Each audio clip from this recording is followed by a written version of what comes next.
Once upon a time, in the land of Canaan, the Israelites found themselves oppressed and downtrodden by the Midianites.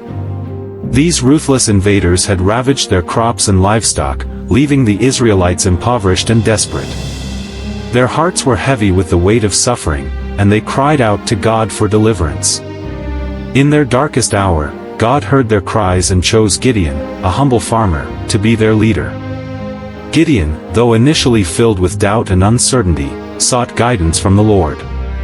One night, as he was threshing wheat in a hidden place, an angel of the Lord appeared before him. "The Lord is with you, mighty warrior," the angel proclaimed, causing Gideon to look around in disbelief. Gideon, his voice filled with doubt, questioned the angel about the suffering his people had endured. "If the Lord is with us, why has all this happened to us?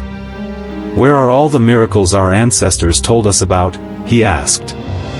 The angel smiled gently and said, "Go in the strength you have and save Israel from the hand of Midian. I am sending you." Though still unsure of his own abilities, Gideon asked for a sign from the Lord to confirm his calling. He placed a fleece on the threshing floor and asked that it be wet with dew while the ground remained dry. The next morning, Gideon squeezed enough water from the fleece to fill a bowl. Seeking further reassurance, Gideon asked for another sign.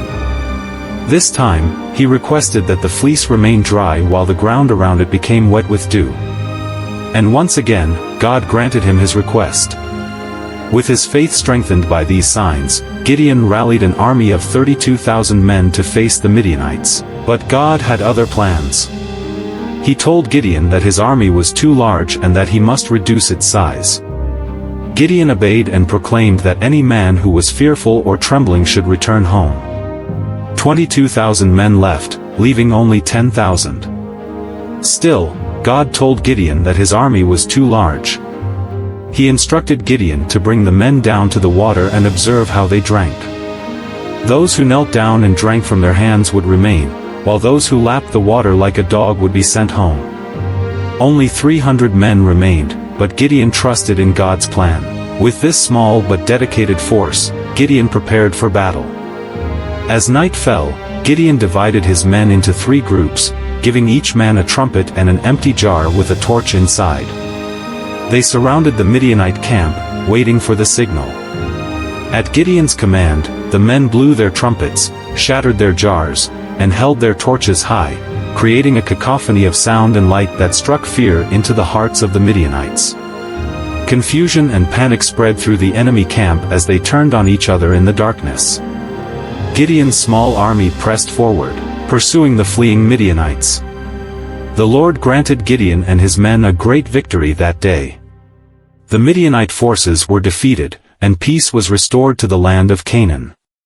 The Israelites rejoiced, giving thanks to God for delivering them from their oppressors. Gideon became a revered leader among his people, and his story served as a testament to the power of faith and obedience. The Battle of Gideon became a legendary tale, passed down through generations as a reminder that even in the face of overwhelming odds, with God's guidance, victory is possible.